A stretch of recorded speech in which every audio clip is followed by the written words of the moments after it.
Hello and welcome to Dr. Fitness USA, the show. Exercise is medicine, strength training is stronger medicine. With your host Batista Gramode and myself, Stephen Hersey, aka Dr. Fitness USA. By expanding our vision of exercise, we interface it with medicine and business, bridging the gap between fitness, business, and medical professionals.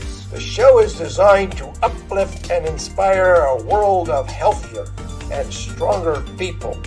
Click the link to subscribe and never miss an episode because if your mind can conceive it and your heart can believe it, then Dr. Fitness USA, the show, will inspire you to achieve it. Subscribe now. Hello, everybody, and welcome to another episode of the Dr. Fitness USA's show. Today, we have an incredible guest for you that is going to make you cry. You're going to be heartbroken, and you are also going to get a lesson in true love and compassion, and it's going to give you a lot of hope for humanity. Our guest today is Pavel Ythjall. That's right. That's perfect, Batista. Perfect. Is it okay? That is perfect. Pavel is the CEO of the Fighterdiet company. He is the #1 best-selling author of the book True Love and the producer of the upcoming documentary Moment of Impact. Pavel, we are so honored to have you today on the Dr. Fitness USA show. Thank you so much, Batista. Thank you so much, Stephen. I'm honored to be here. I'd like to start by saying I understand that you brought me on your show to talk about the book and talk about the weight of strength training and muscles. And it's funny, it didn't catch me until I talked to you last time, Batista, that I came over to America 10 years ago as a fitness photographer, and I've always loved muscle. That's been my forte to photograph, and I came over and I got hired pretty fast for Muscle and Fitness and Flex, but they only had men in the magazines, so I made it my mission to shoot women. So I shot my ex-wife, Pauline Ordine, who is a famous fitness model. I showed it to Chris Hobrecker, which was he was the boss at the time, and he loved it, and he put it in Flex magazine. And from that point on, we had a monthly cover with women muscle. So I've always liked muscle. So it just dawned on me last time I talked to you guys that wow, this is perfect. So, and I love it in the way that I love a Greek statue. I admire the discipline and the dedication and all that goes into it, the effort. So yeah. So that would explain why muscles are important to you. Yeah, it's both from an aesthetic point of view, and then later in life, and especially after the accident, which I'm sure I'll tell you about more, it became a lifesaver. It literally saved my life. Muscles literally saved my life when my bones were cracked and wouldn't hold up anymore. So yeah. Let's back up a little bit. So you came to America from where are you from originally? From Sweden. Sweden. So you came to America as a famous fitness photographer, and I hear you started the Fighterdiet company, and then you got married to the love of your life. Then what happened? Yep. Just a footnote. Pauline Ordine, my ex-wife, she is the founder of the Fighterdiet company, but I help her run it. So what happened is I met the love of my life, Catherine Portillo. I was highly into fitness for the photographing for Flex and Muscle and Fitness. She was a major in the Air Force, and she was a triathlete. She was an IFBB bikini pro. She was a Century bicycle rider. So she was just an all-out athlete. So we connected in the athletic spirit. And plus, she was a beautiful, gorgeous Latina. So how could I not like her?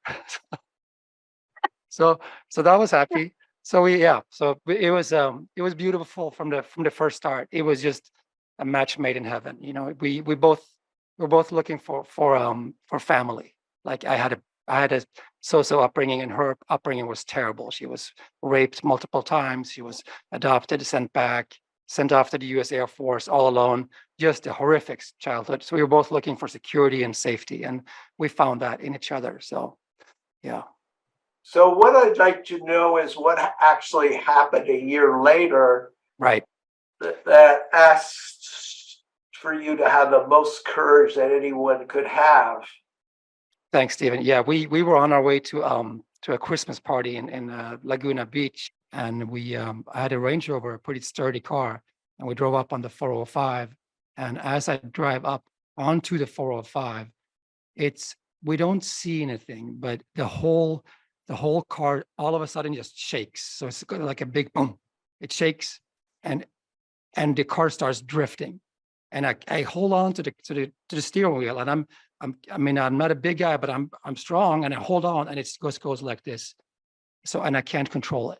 So after a while, we would drift onto the side of the road, and we'll hit a street sign, one of those big signs that says Hollywood 50 miles or so forth. When we hit it, boom, I smash my head into the windshield this way, boom. And I remember thinking, this is gonna hurt. And when I smashed it, that's when I broke basically everything. So broke my skull, the base of my skull, broke my C1, which is the top vertebrae, which controls the breathing. And then we started to roll. I don't remember the roll. I just remember waking up upside down. So the car rolled 3 times, landed upside down on Kat's side. And that's when I woke up hanging upside down and just, pissing blood everywhere. And I looked over at my wife, Kat, and she had that Air Force spirit. She was really cool. But she said, like, hon, I broke my arms. You got to go get help. I broke my arms, because that's what she thought she had, because she couldn't move. So I'm dizzy, I'm disoriented, and obviously concussion and everything. So I crawl out of the car, more fall out of the car. So the windshield is cracked. So I fall out of the cracked windshield onto the ground. And I should have died right there and then, because my head was literally like a little bobblehead. But I didn't. And Kat again said very calmly, but more fiercely, go and get help, go and get help, while she is just bleeding out from her leg, which is broken. So I go, and there's no one. I wave my hands on the 405. There's no one stopping. So at that point, I just took the decision that Kat was worth dying for, so to speak. It sounds melodramatic and so forth, but at that moment, it was like do or die, because I could feel myself fading. I didn't know what was wrong, but you have blood everywhere, you have glass everywhere, and you feel your spirit. It's sort of leaving your body. You have only so much time. So I went straight out onto the 405, onto the highway, trying to hail down a car, and they swerved around me, but no one stopped. At that point, I was very close to giving up, but then I don't know who this person was. Maybe it was an angel, maybe it was a vagabond, maybe it was a drifter, but someone in a blanket came up to me and asked me if I needed help. And I screamed, call 911, call 911. Some time passed, and then they came, the ambulances, the police, and everybody. So I have yet to meet that person or that angel that saved us, but someone did save us. I do credit Kat for everything, though, because she was the one who, I was so disoriented from breaking everything inside that I just didn't know what to do. But Kat put me straight. It's like, Pavel, go get help. Go get help. So that the military training in her made me do that. So Before the accident happened, you did get married to enhance your love for her. Could you add something to what happened to bring that marriage that lasted only a year before the accident happened? Yeah. So yeah, we have only been married 1 year. It was the most blissful year I think both of us had. We'd found security and safety in each other's arms, literally in each other's arms, right? And we were both in the peak of our career. I was the #1 fitness photographer in America. She was the major in the Air Force. We had a house in Manhattan Beach. We were just jetting away. We were as happy as can be. We were starting to plan a family. We were going to a Christmas party in Laguna Beach, to our affluent friends. Everything was just rolling the right way. And then this accident happened that basically destroyed everything. And something good came out of it, though, but it took a while for us to get there. So. When you came conscious, Mm. what went through your mind, and what was the extent of your injuries, especially Catherine? Good question. I was put in an ambulance and then shoveled off to the trauma bay. And in the trauma bay at Long Beach Memorial Hospital, I was still sort of awake, but the nurse, so she took my head and she turned it like this, and it turned okay. So she said, "Well, he's good to go." And then the neurosurgeon came up to me, Dr. Farron, and she yelled at the nurse for moving my head because I could have died a second time right there. And she said, "I'm going to need you to be strong. Your wife is going to be paralyzed for life." So after that, it was like, life literally just goes before your eyes and you have 3 seconds to decide, okay, either I just go down to the abyss, I just like in the abyss of self-pity and never come out, or I courage up and I man up and I do this and I deal with this. And it was literally a split second where I told myself, let's just do this. Let's do this. So I told myself, I have to be strong for Kat. I have to be strong for Kat. So I repeated that 3 days and 3 nights. I'll tell you why it was 3 days and 3 nights, but I repeated it on a loop and I never stopped. So I think that's where the mind muscle connection started to working. Like my mind was telling my body, you got to get strong fast, buddy, because you got to help your wife because she's in big trouble. Because I could still move my hands and feet at that point. It was just, yeah. So I could move my hands and feet. So I understood intuitively that at some point down the road, I was going to be okay, so to speak. The reason I wasn't allowed to move for 3 days was that I literally broken everything. So the condylites that keep the head up on the vertebrae and the actual vertebrae were all broken and all the ligaments were torn. So the neurosurgeon said that my head was literally, I was internally decapitated. It was like this. It was just balancing on a string. But luckily for me, none of the nerves were damaged. So everything was broken. The nerves were still intact. But they didn't know what to do with me. So they had me lay still for 3 days and 3 nights with the neck thing on. And that's when I started the mantra, I have to be strong for Kat. I have to be strong for Kat. And that's love. That's amazing courage. So what I would ask you is,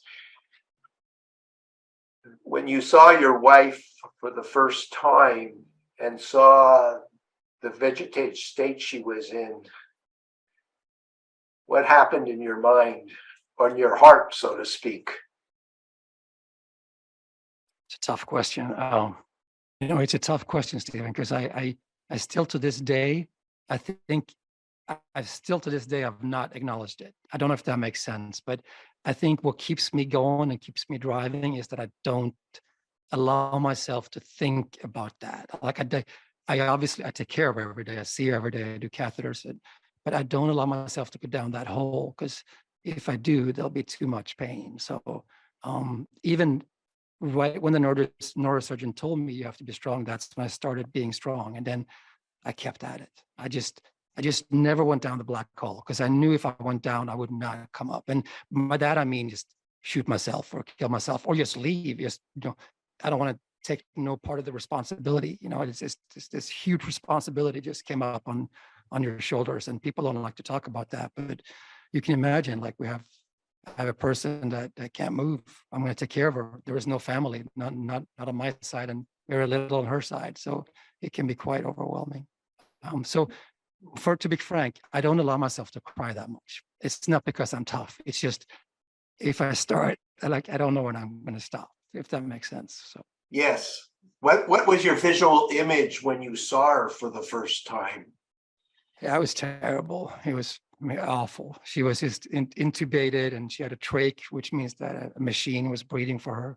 They put a little hole in her throat so the machine can breathe in and out, and the machine was feeding her and breathing her. And to see this strong, beautiful, proud Latina Air Force major in a vegetative state, it was just bad. It was just, yeah. I screamed at her. I screamed, "Fight, Kat, fight for us, fight for us." And the nurses, they let me do that. So I stood there above her and screamed at. So. I understand that you started writing as a way of maybe releasing that pain. Talk about that. Yeah, Batista, it was pure. It was pure. I want to say despair, more despair and panic. my family lived in Sweden, and for a number of reasons, they just didn't want to help out. Um, my mother apologized to me 6 years after for not helping out. On Kat's side, there were some people helping out, but they lived in Belize and Chicago, so they couldn't really be that much with us. So it was me and Kat, and in the beginning, we had nurses that were paid from the Air Force. So thank God for the Air Force. But even though you have caregivers and nurses, this is like, you need a village. We have a grown-up person that needs help with everything. At one point, I tried to count how many little tasks. It's thousands of tasks every day. Itch my right, itch my eye, itch my den, do this, get this, that is, need catheter, need bowel care, need it. It is like 1,000 things, like nonstop. And it's an intelligent human, like grown up. It's not a baby. So I was running a Fighterdiet at the same time. So and the cost, once the Air Force stopped paying for caregivers, the cost would be $132,000 a year for caregivers. So that's just caregivers. Then you got to live somewhere, and then you got to eat. So you can imagine. I saw it, like, I was in despair. So I just screamed on Facebook, like it was the only friend I had. Like I posted, and I screamed, and I emptied my soul there. So I guess, Stephen, that's where it came out, in writing. So tears came out there, and people responded. People responded, like strangers, total strangers that had similar experiences came to help, which was just incredible. And that's what the documentary is literally about, just total strangers owning up, coming, offering help, which is beautiful, really. So, Does she know that you're by her side every moment? Is that love still bonded strongly? And what does your day look like? Well, let me put it like this: the love was tested. Let me say that. I call it true love for a reason, but God, it was tested, man. I mean, we went down some dark holes, Kat and I. We were screaming some real truths at each other, and stuff you know about your spouse, but you can't say that. We said all that, like all that came out, like everything, like, yeah, and over again. And because of real despair, we were just like, we were so hurt, and like the future was gone, and we wanted to turn back time, but we couldn't turn back time, and we turned on each other. So it got bad. It got really bad. But then it turned. So we managed to turn that ship around and find the love. And at first I didn't want to be a caregiver, Stephen. I thought I was this young, cool, hot stud. I had the future laid out for me with my black Range Rover and Rolex watch and working for Muscle and Fitness. I don't want to be bedside 24/7. Like, it was just the opposite to what my life was supposed to be. And obviously Kat's life was not supposed to be bedridden, and she was supposed to be an Air Force major and so forth. So it took a while for us to reframe our minds and not see it as a blessing, but learn to live with it and learn to use what we had and make the best of it. So sorry, I don't know if I answered your question, but you have answered the question. So what does your day look like? Well, we're talking about love and unbelievable turnaround of life. How did the love go stronger in the way that your day rock and rolls? Yeah, it turns out that caring for someone is really a blessing. It turns out that giving to someone else is really the true meaning of life in my point of view. It took a while for me to get to that point, but once Kat was really brutal. She's like, "What if this was you? What if this was you?" And that got me. It's like, well, shit, what if this was me? Like, what would I want? What would I need? And that it switched me, just like I told myself I had to be strong for Kat. It switched me, and I became instantly super empathetic and super caring. And now I get up 4:00 a.m. in the morning. I work, and then I wake her up at 5:30. I have coffee made. I set her up in the bed. She has a computer with touchscreen. She works for the U.S. Space Force now. She has an iPad. She has a phone. So she's got 3 devices. So give her coffee. We talk a little bit, and then she gets going in with her meetings. When she needs the catheter, I do a catheter, get the urine out, and then a caregiver comes in at 8 o'clock, and then the caregiver does bowel care because that has to be done every day. And then throughout the day, I go from my upstairs office down to Cat. And so it's actually a really good life. We created a really good life for ourselves. And we've actually continued like sort of like a little comeback from 7 years ago. That Cat got a new job for the US Space Force, and I'm back in the game again, doing documentaries and filming and stuff. So Pavel, you're just amazing. So part of the journey back is, I think at one time you actually were in the wheelchair in the beginning. Yeah. How did you get back into your body physically? Yeah, so what they did, I brought a little prop here just to show you guys. So what they did is, this is just the upper part of the prop, but they put this is called a halo. Whoa. So what they do is these screws right here. So they've sat me up on the bedside, and then the neurosurgeon, Dr. Farron, came in. She took my hands and she said, "Pavel, be brave." Because normally they do anesthesia, but I was wide awake. So they sat me up, they put this on me, and then they take a regular Home Depot screwdriver and they drill those right into your skull. And while they do it, I have to do this with my hands to make sure that they don't hurt any nerves. While the neurosurgeon squeezes on my head to literally press the head down on the vertebrae. Some medieval shit. Press it right down. So, and I'm doing this and they're screwing into my head. While they're screwing, they're pumping me full with Novocaine. But first they screw because they want to see that I don't hurt, they hurt any nerves. So that was quite a shock. So after that, I was stuck in this halo for 2 months. Wasn't allowed to weight lift. I was a pretty buff and lean guy when the accident happened. I lost 20 pounds of muscle right off the bat. Not so much because I couldn't weight lift, I think, just because the body needed fuel to heal. It was like I couldn't walk a step without having a Diet Coke or water or something to eat, like a fruit, because it was just, my body was just burning, healing. So I lost 20 pounds fast. Once I was allowed to do like bodyweight squats, that's all I did. I had bodyweight squats, and after a while, I had 5-pound dumbbells. I still did biceps curls outside the hospital, but I was so happy I could do biceps curls. Doesn't matter if it's 5 pounds. I could lift again. I could lift, and I know you both know that how it affects the mind. It's just like a duality, right? You lift, you get happier up here, get happier here, you lift more. So, yeah. So yeah. So would you say that strength training, your knowledge of strength training, and you being involved in being physically fit as a habit in your life contribute to saving your life? Yeah, 100%, Stephen. I think if Kat and I weren't athletes or athletic, we wouldn't be here today, because we were both. Kat was given a 10% chance to survive the first night, 10%. The doctor said actually that I was worse off than Kat, and it sounds horrible for me to say this, but it's the doctor's words, just because the C1 was broken, which controls the breathing.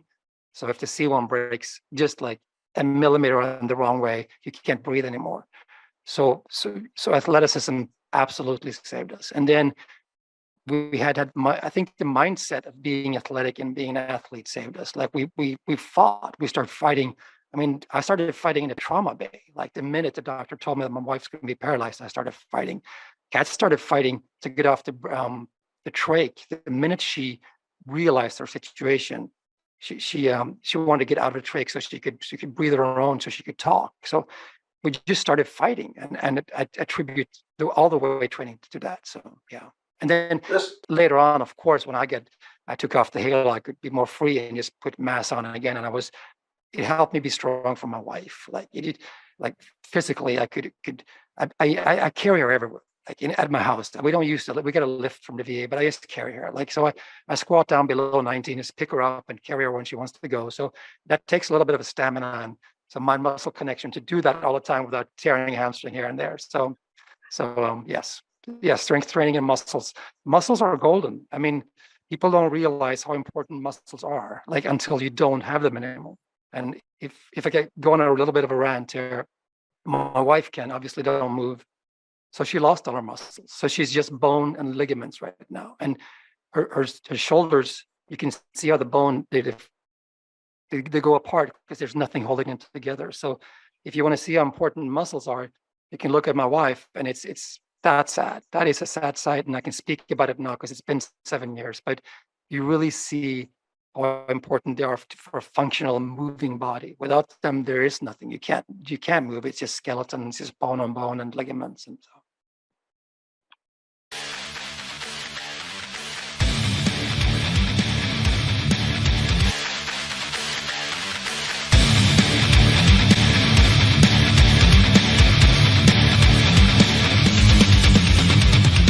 Dr. Fitness USA's vision is to create a stronger, healthier society of people enjoying vibrant health, unshakable self-confidence, and a sculpted body they'll fall in love with.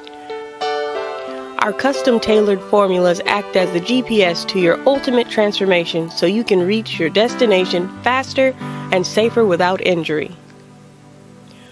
The Feminine Body Design program teaches a woman the art of strength training from a female perspective and helps her achieve the feminine physique she always dreamed of having. The Body Design Formula program teaches men to achieve a sculpted manly physique without injuries. Seniors can tap into the fountain of youth, get a new lease on life, rebuild their strength, and eliminate aches and pains. Those with injuries learn to rehabilitate them, recover mobility, and relieve back, neck, shoulder, and knee pain. Now, with working with Steven, just in, 4 workouts, I think, so far, if that, I have no pain in my knees like I used to. Suddenly a quietness in the mind, clarity. I mean, I don't have back pain anymore. It's amazing. It's just really amazing. I'm Bernie Dorman. I'm founder and chairman of CO Space International, and I so endorse Dr. Fitness for leaders to have better lives. He does the inside and the outside to make sure you're the best leader you can ever be. And yesterday was already too late to say yes. If your mind can conceive it and your heart can believe it, then Dr. Fitness USA can help you achieve it.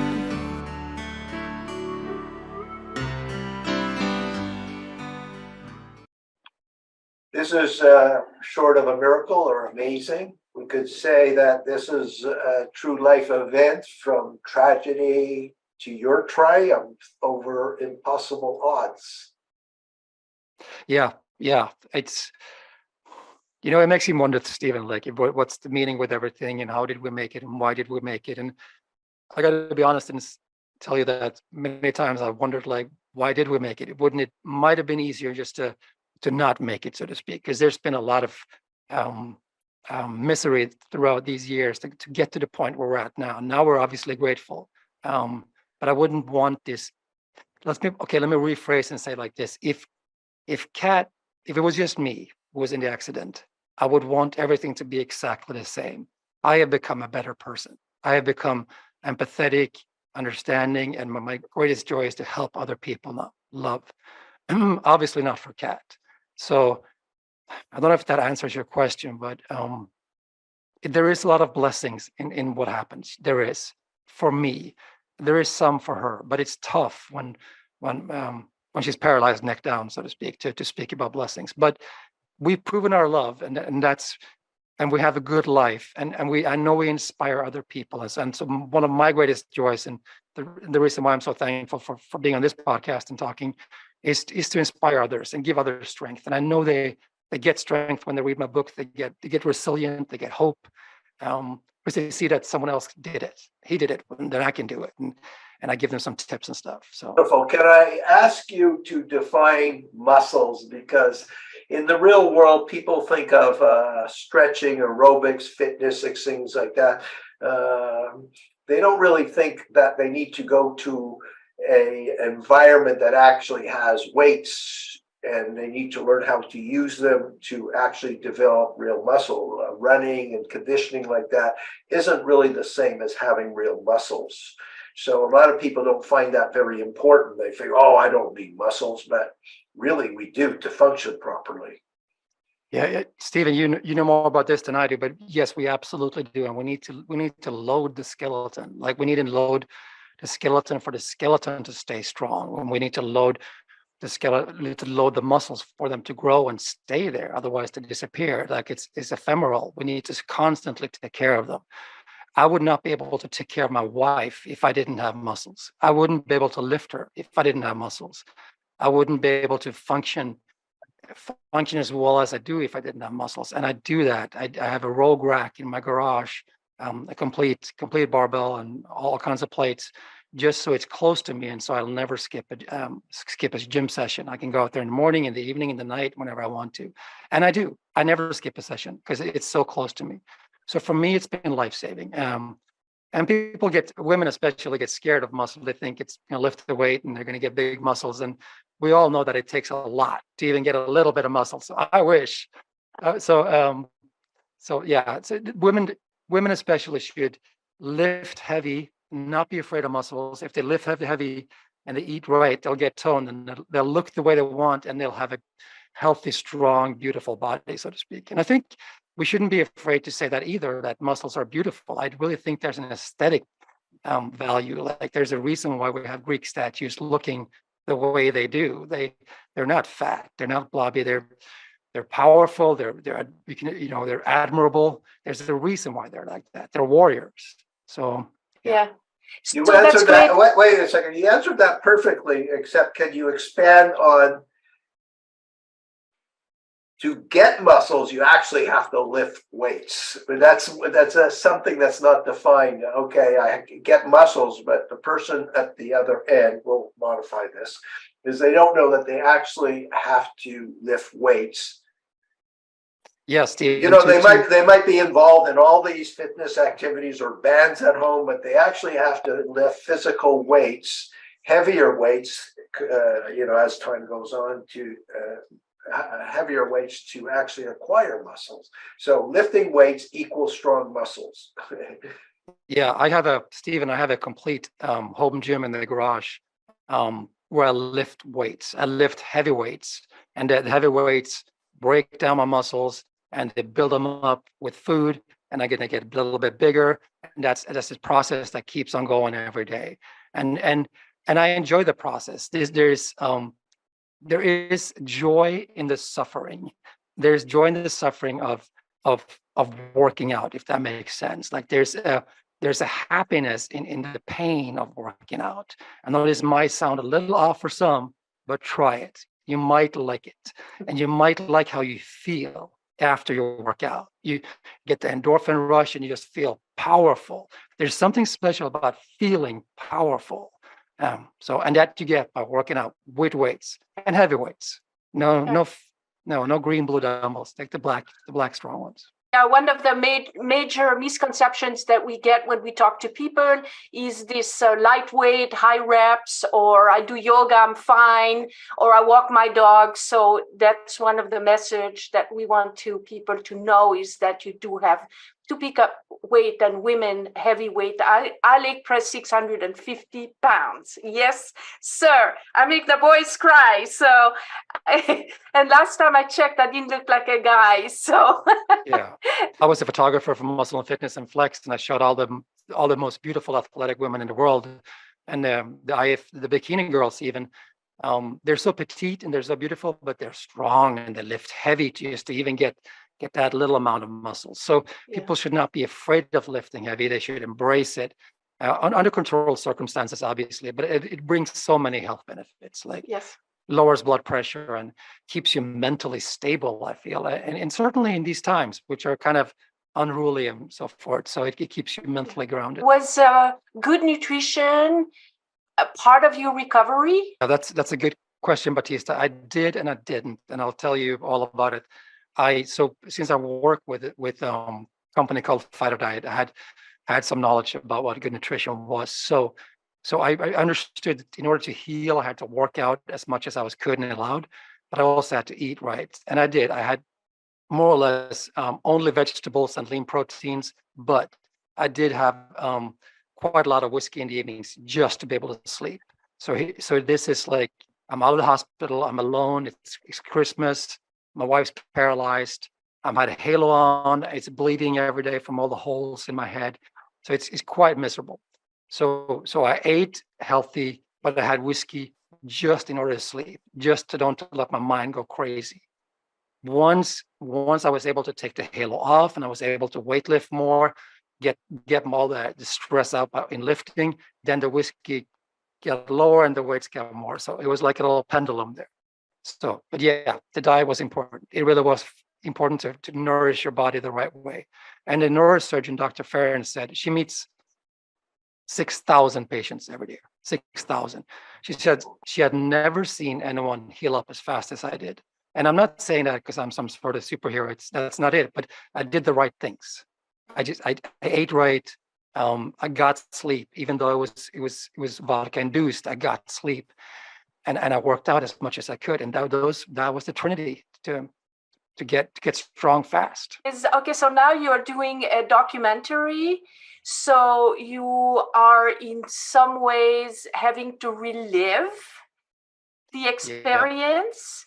How does that affect you now? Yeah, that's correct. It's really, I realized that there were so many people that helped us that I never got to say thank you, because I've been so busy taking care of myself to be able to take care of Kat. So it's been all consuming.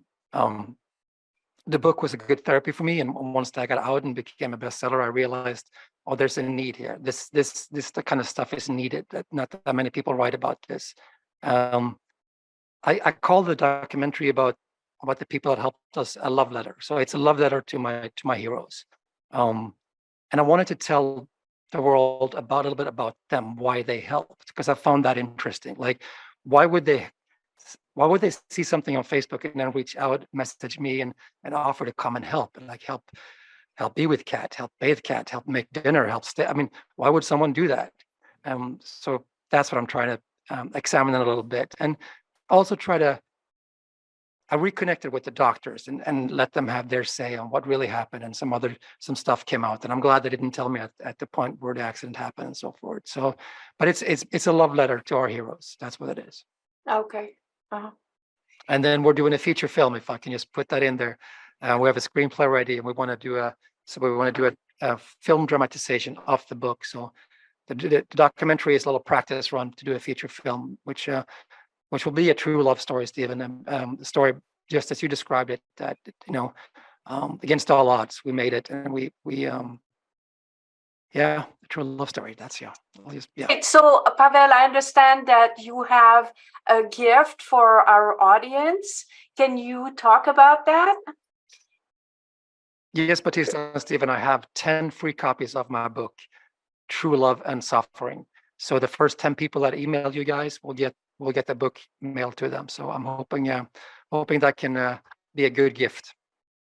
Great, thank you. I'm sure that this will touch a lot of people. It's a really true message of hope and love and overcoming challenges. So do you have like 3 or 4 takeaways for people that you want to leave them with? Yes, I do, Batista. I have four good takeaways. So what I've learned through this journey is, I'll start with muscles then. I really feel that physical activity is super important for your health. If something like this were to happen, it'll help you on all different levels. So yes, so we're going to say muscles is number one. And then we have friends, family, and love. It sounds like a cliche, but it's a cliche for a reason, right? It is what everyone is looking for and what everyone wants. And for what it's worth, I found all 4 of them through the accident. So there were blessings. Friends, family, love, muscle. Wow. Amazing. It's been wonderful. Actually, I have to say that after reading your story, I got very emotional, and it enhanced my relationship with Batista, that I ought to be even 1,000% more grateful that not only do I have a sensational wife that Lake Preston 650, that I ought to look at her as the day begins when she wakes up. That's the sun shines, and I have a lot of more compassion towards just life in general, or people, just by The short I'm saying is your story has inspired me to be a better person. For sure. Thank you, Stephen. Thank you. I mean, that means a lot. It means more than you. It means more than you think. I had another husband from Belize saying the exact same thing. He said, "Pavel, I have a better marriage due to your book." That means a lot. And we've spoken once before, Stephen, and you said that sometimes you just lay next to your wife and listen to her breathing. And I thought that was so poetic and beautiful because I do the same thing. I obviously can't move. So it's up to me to squeeze myself really tight. So I squeeze myself tight to her neck where she can feel me. And we just lay there and we can feel each other's lungs and we can hear each other breathing. And I mean, if that's not love and life, I don't know what is, So thank you. Wow. How would you like people to reach you? I know you have a documentary, you offered the book. So is there a place where people can find you and support you, read your story, or get in touch with you? Where would that be? truelovethebook.com, True Love the Book. That if you Google that, then I'll come up, and or True Love and Suffering on Amazon, and then it comes up on Amazon. So, and if people purchase the book, the proceeds goes to CAT. It goes 100% to CAT. So we've after 7 years we've managed to handle the nurse costs, but there's a future, and we're trying to save up for an uncertain future too. So if you want to do a good thing, you can buy a book and support CAT. So. That's great. And how people would find out about your documentary when it comes out? Where will they find out about that? truelovethebook.com again. Yeah, okay. Yeah, that is where most of it action happens. And so okay. Thank you so much for talking to me. I mean, you guys are sweethearts. You really are. I mean, you really are. I mean, you're sweethearts. You're tough people. I know you're tough people, but I think some of the toughest people are also the most empathetic people. They they're tough for a reason, and they can allow themselves to be empathetic and caring and talk about love and feelings, and you do, and I really appreciate that. Thank you. Wow. Pavel, do you have any last words? True love for everyone. That's my last word. Beautiful. Thank you. Thanks for being our guest on the Dr. Fitness show, Dr. Fitness USA show. Thank you so much for being here and inspiring us and our audience. Thank you so much. Bye-bye now. Hello and welcome to Dr. Fitness USA, the show. Exercise is medicine. Strength training is stronger medicine. With your host, Baptiste Grimaud, and myself, Stephen Hersey, aka Dr. Fitness USA. By expanding our vision of exercise, we interface it with medicine and business, bridging the gap between fitness, business, and medical professionals. The show is designed to uplift and inspire a world of healthier and stronger people.